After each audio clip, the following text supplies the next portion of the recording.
안녕하십니까. 정확한 분석으로 시대 흐름 읽어드리는 Y타임 정세 분석의 주복일입니다. 지난 11월 3일 치러진 미국 대선에서 시행된 이 부정투표의 규모가 실체를 드러내면서 그 후 폭풍이 어떤 식으로 번져갈지 주목되고 있습니다. 2020년 미국 대선의 실체를 규명하고 있는 에브리리갈 보트라는 그 사이트가 있는데요. 이걸 보니까 현재 미국 공화당 트럼프 재선 캠프에서 문제를 삼고 있는 위스콘신, 미시간, 펜실베이니아, 조지아, 애리조나, 버지니아, 네바다 이렇게 7개 지역에서 총 334만 960표 정도의 불법과 부정투표가 이루어졌다 그러면서 그 비율은 7개 지역 총 투표자 대비 11.38%에 이른다라고 발표를 했습니다. 7개 지역은 현재 바이든 후보가 모두 앞선 것으로 나오지만 만약 부정투표자를 제외한다 그러면 네바다를 제외한 6개 지역에서 트럼프 대통령이 앞선 것으로 나온다는 결과도 발표를 했습니다. 자, 그렇다 그러면 무엇을 부정투표라고 말하는가? 이 에브리리갈 버트라는 이 웹사이트에서 불법으로 이루어진 투표를 보드 프라우드라고 불렀는데요. 이 에브리리갈 버트가 주장하는 부정투표의 내용은 한 8가지 정도로 간추려 볼 수가 있습니다. 첫째는 이 개표 중단을 통한 부정선거입니다. 이 부정투표로 가장 먼저 거론되는 건데요. 이 개표 중간에 갑자기 개표를 중단시키면서 시행되는 불법적 행동을 말하는 겁니다. 미국 대선에서는 그동안 한 번도 개표가 완료될 때까지 개표가 중단된 적은 없었다고 합니다. 그런데 이번에는 그런 일들이 종종 벌어졌습니다. 그러다 보니까 미시간주에서는 새벽 3시 반경에 부정한 방법으로 바이든에 기표된 가짜 투표용지들이 들어오는 그런 일이 발생하기도 했습니다. 두 번째는 우편투표를 통한 부정선거입니다. 이 우편투표의 신뢰성에 대해서는 이미 여러 번 언급된 바 있죠.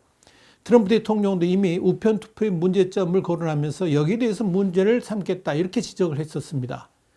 그런데 이번 대선에서 우편투표가 여지없이 도마에 올랐습니다.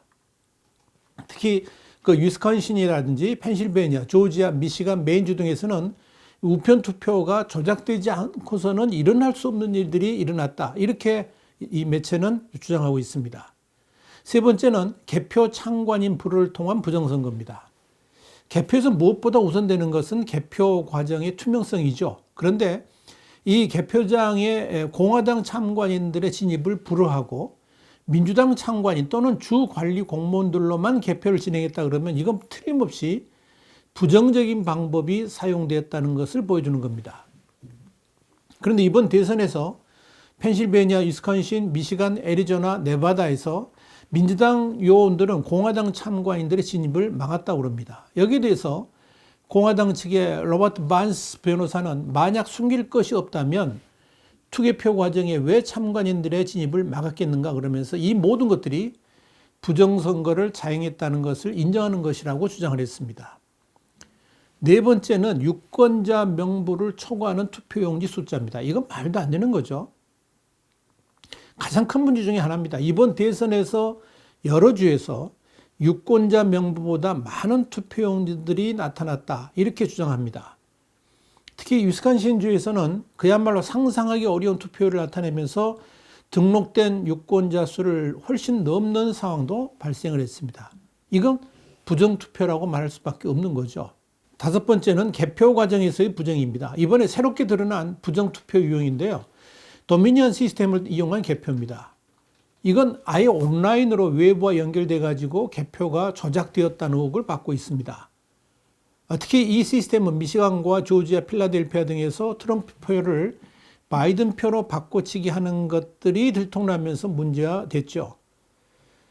이건 추정이 아니라 실제로 일어난 일이고 3일 밤 10시 23분에 트럼프 표 19,958표가 바이든 표로 바뀌는 상황을 촬영한 영상도 존재합니다. 공화당이 이 영상을 가지고 있습니다.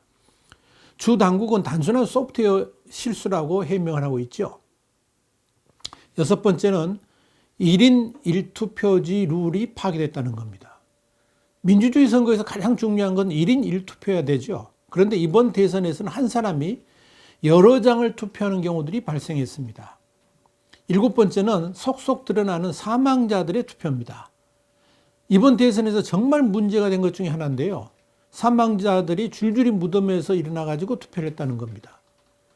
이번 여러 시민단체들이 밝혀낸 바로는 각 주에서 유권자 명부가 업데이트되지 않아 가지고 1800년대에 죽었던 사람들까지 유권자 명부에 올라 있었고, 이걸 토대로 우편 투표 용지들을 보냈지 않겠습니까?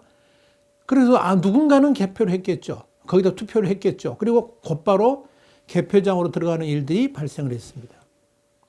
이렇게 밝혀진 사망자 투표 수는 미시간주에서만 10,000명 정도가 됩니다. 마지막 8번째는 우편 투표 문제인데요. 관리 허술함을 통해서 부정투표들이 수없이 자행되었다는 보고들이 잇따르고 있습니다. 우편투표는 법률 문서처럼 제대로 처리돼야 되는데 이걸 보관하고 관리하는 과정에서 수많은 문제점들이 노출됐습니다. 길거리나 쓰레기 더미에 버려진 우편투표 용지들도 많았고요. 운반 과정에서 너무나도 부실하게 관리돼 가지고 부정 및 불법을 저지를 요소들이 많이 발견돼 가지고 문제가 됐습니다. 심지어 일부 군부대 우편투표 용지는 아예 사라지는 일까지 발생을 했습니다. 자, 이런 일들 때문에 어떻게 문제들이 발생했는가 하나씩 짚어보죠. 위스콘신주입니다. 부정투표만 25만 표가 되는데요. 이 위스콘신의 경우에 현재 개표 상황만으로 보면 바이든이 163만 619표입니다. 50.3% 득표를 보이고요. 트럼프는 161만 73표입니다. 전부 49.7%의 득표를 보였습니다. 그런데 확인된 부정투표 숫자는 25만 269표입니다. 이 전체 투표자의 7.7%에 해당됩니다. 이런 부정투표를 제하게 되면 바이든이 138만 350표가 되고요. 득표율은 46.2%에 머물게 됩니다. 그러니까 트럼프는 반면에 53.8% 득표를 보이게 되면서 10명의 선거인단을 트럼프가 가져가게 되는 겁니다. 다음은 미시간주입니다. 이 미시간주의 경우에는 현재 개표 상황을 보니까요. 바이든 279만 5,366표로 51.3%고요. 트럼프는 265만 232표로 48.7%입니다. 바이든 우위죠. 그런데 확인된 부정투표 숫자를 보니까 35만 8,117표입니다. 전체의 6.6%에 해당됩니다. 이 부정투표를 제외한 바이든의 득표수는 243만 7,249표로 47.9%입니다. 내려앉게 되는 거죠. 반면 트럼프는 51.1%가 되면서 16명의 선거인단을 가져갈 수 있게 됩니다. 다음은 이제 펜실베니아주입니다. 이번 미국 대선에서 가장 문제가 많았던 지역이 바로 이곳인데요. 그만큼 양 후보 간의 경쟁이 뜨거웠습니다. 현재 진행된 개표는 바이든이 334만 8,780표고요. 득표율은 50.3%입니다. 반면에 트럼프는 331만 1,966표로 49.7%로 바이든 우위입니다. 그런데 이 지역에서 확인된 부정투표 숫자 놀라지 마십시오. 무려 135만 1,002표입니다. 전체 투표자의 30.3%입니다. 그러니까 5장 중 1장은 부정투표라는 의미죠. 이 부정투표 숫자를 제하게 되면 바이든은 199만 7,778표로 주저앉으면서 득표율은 37.6%밖에 되지 않습니다. 반면 트럼프는 62.4%로 압도적 우위를 보이게 됩니다. 이렇게 되면 20명의 선거인단을 트럼프가 가져갈 수 있게 됩니다. 다음은 조지아주입니다. 이 조지아주는 16명의 선거인단이 걸려 있는데요. 현재 개표 상황을 보면 바이든은 246만 7,870표입니다. 50.1% 득표를 보이고 있고요. 트럼프는 245만 6,275표입니다. 49.9%의 박빙 상황입니다. 그런데 조지아주에서 확인된 부정투표자 수는 40만 1,699표입니다. 전체 투표자의 8.2%에 해당됩니다. 이를 제외한 최종 개표 추정 수치는 바이든 206만 6,171표, 그 점유율은 45.7%에 불과합니다. 그래서 54.3%의 점유율을 보이는 트럼프에 뒤지게 됩니다. 한편 조지아주에서는 플로이드 카운티 한 곳에서만 2,631개의 투표용지가 집계되지 않은 것으로 나타났습니다. 현지 언론들이 미국 시간으로 16일 현지 시간이죠. 일제히 보도한 내용입니다. 조지아주는 현재 재검표가 진행 중인데요. 지난 13일에 시작해가지고 오는 18일까지 진행될 예정입니다. 다음은 애리조나 지역입니다. 11명의 선거인단이 걸려 있습니다. 이 애리조나주는 현재 바이든이 167만 2054표로 50.2%고요. 트럼프는 166만 1677표로 49.8%, 아주 박빙 상황입니다. 그런데 부정투표로 드러난 숫자가 얼마냐? 5만 7001표입니다. 전체 투표자 수의 1.7%에 해당됩니다. 이런 부정투표를 제외한 최종 예상 득표는 바이든이 161만 5053표입니다. 49.3%고요. 그렇게 되면 트럼프는 50.7%가 돼서 트럼프가 승리하게 됩니다. 다음은 네바다주입니다. 6명의 선거인단이 걸려 있는데요. 현재 바이든이 70만 3,486표고요. 51.2%입니다. 트럼프는 66만 9,890표로 48.8%의 득표를 보이고 있습니다. 그런데 현재까지 확인된 부정투표 숫자가 16,000표입니다. 전체 투표자의 1.2%, 좀 적은 지역이죠. 이 부정투표 수를 제외한 최종 예상 득표 숫자는 얼마냐? 바이든이 68만 7,486표로 50.6%가 되고 트럼프는 66만 9,890표로 49.4%입니다. 결국 이 네바다주는 부정투표 수를 제외하더라도 현재의 바이든 우세가 그대로 유지되는 그런 곳으로 예상되고 있습니다. 한편 네바다주에서는 재검표가 이루어지면서 돌발 상황들이 발생하고 있습니다. 트럼프 대통령은 미국 시간으로 16일인데요. 한국 시간 17일이죠. 네바다주에서 큰 승리를 이뤄내고 있다고 트윗을 날렸습니다. 클락 카운티에서 전체 유권자의 6분의 1에 해당되는 대규모의 유권자 불일치가 일어나면서 이들 모두가 무효 처리되었기 때문입니다. 여기서 문제가 되는 것은 무려 15만 3천 표나 됩니다. 이렇게 되면 승패에도 영향을 미칠 수 있게 됩니다. 이건 현재 추정된 부정투표 숫자를 훨씬 넘어설 수 있다는 계산이 나옵니다. 다음은 버지니아입니다. 13명의 선거인단이 걸려 있는데요. 다시 분쟁 지역으로 떠오른 지역이기도 합니다. 현재 개표 진행 상황은 바이든 241만 2,893표로 55.1% 점유율을 보이고 있고 트럼프는 196만 2,325표로 44.9%, 상당히 좀 차이가 났습니다. 그래서 일찌감치 이 바이든의 낙승 지역으로 찜을 했습니다만은 버지니아 지역에서의 부정투표자 수가 90만 6,872표나 된다는 사실이 알려지면서 다시 뜨거운 지역으로 부상했습니다. 전체 투표자 수의 무려 20.7%에 해당됩니다. 이 부정투표자 수를 제하게 되면 바이든은 150만 6,021표가 되고 그러니까 43.4%에 불과하게 되고요. 트럼프는 56.6%가 됩니다. 그래서 트럼프가 승리하는 지역으로 바뀌게 됩니다. 자, 이렇게 분쟁 지역으로 떠오른 7개 지역의 부정투표 수는 전부 합치면 334만 960표입니다. 전체 투표자 2,935만 3,506표의 11.38%에 이릅니다. 7개 지역의 바이든 총 득표 수는 원래 1,503만 1,068표로 51.2%의 득표를 보였습니다만은 부정투표 수를 제한한다 그러면 1,169만 108표가 됩니다. 그래서 점유율도 44.9%로 내려앉게 됩니다.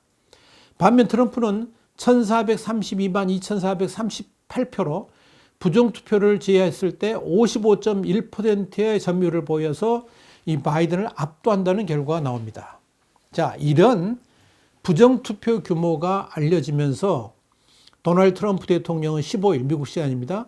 자신의 트위터를 통해서 미 전역에서 제기된 다수의 소송은 우리가 제기한 게 아니라 끔찍한 위법 행위를 목격한 이들이 한 것이다 그러면서 우리가 제기할 큰 소송은 2020년 대선의 유연성과 결과를 바꾸기에 자행됐던 분노할 만한 것들을 보여줄 것이다. 이렇게 강조를 했습니다. 이제부터 이번 대선에 대한 본격적인 법률 대응에 나설 것이라는 의미입니다. 트럼프 재선 캠프는 이미 현직 주 법무부 장관 10명을 포함해가지고 총 29명의 엘리트 법조인들로 구성된 법률팀을 출범시켰고요. 각 주별로 수천 명의 변호사들이 자발적으로 지원을 약속하고 있습니다. 백악관의 무역 고문 피터 나바로도요, 16일 날 미국 시간입니다. 보수 성향의 뉴스맥스 TV에 출연해가지고 이런 말을 했습니다. 비정상적인 상황이 정상화되면 트럼프 대통령이 확실히 승리할 수 있을 것이다. 이렇게 전망을 했습니다. 여기서 비정상이라는 게 뭐냐면 부정투표를 제외한 합법적 투표 용지들만 개표해야 된다 하는 것을 의미하고 있는 겁니다. 이 피터 나바로 역시 더미니언 보링 시스템의 문제점을 말하면서 시드니 파월이 여기에 대해서 명확한 증거도 가지고 있다라고 주장을 했습니다. 자, 이렇게 흘러가는 상황에 대해서 이 트럼프 재선 캠프의 린 우드 변호사도 지난 15일 미국 시간입니다. 자신의 트위터를 통해서 이런 글을 올렸습니다. 2016년 언론은 국민들이 투표를 시작하기도 전에 힐러리 클린턴이 승리했다고 선언했다.